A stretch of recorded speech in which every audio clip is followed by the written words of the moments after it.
Donc là, je vais vous lire un petit passage d'Alain Courret, professeur émérite à l'Université Paris-Sorbonne et avocat associé, membre du conseil spécifique à KPMG Avocat. Donc, on va parler des droits, de la détention directe de la majorité des droits de vote. Ok.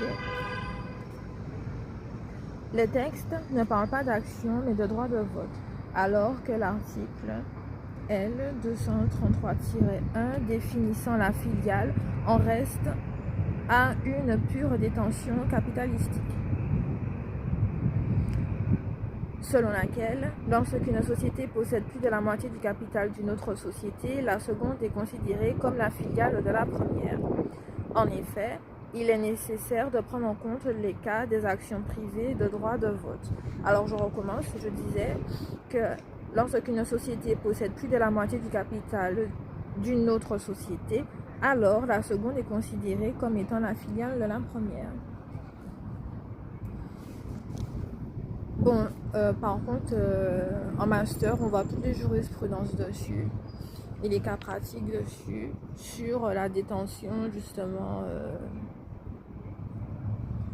Franchement, il y a beaucoup de choses à dire de jurisprudentiellement parlant. Voilà.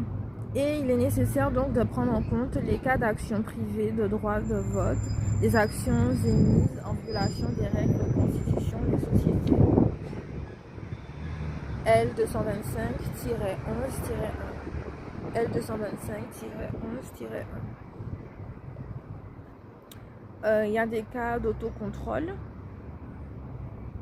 les actions non libérées, versements exigibles. Ah oui, c'était quoi? La libération du capital. La libération du capital, lorsqu'elle est exigée, la libération du capital, lorsqu'elle est exigée immédiatement ou après, il y a une obligation de la libération du capital. Forcément, voilà, on ne peut pas laisser dormir ça.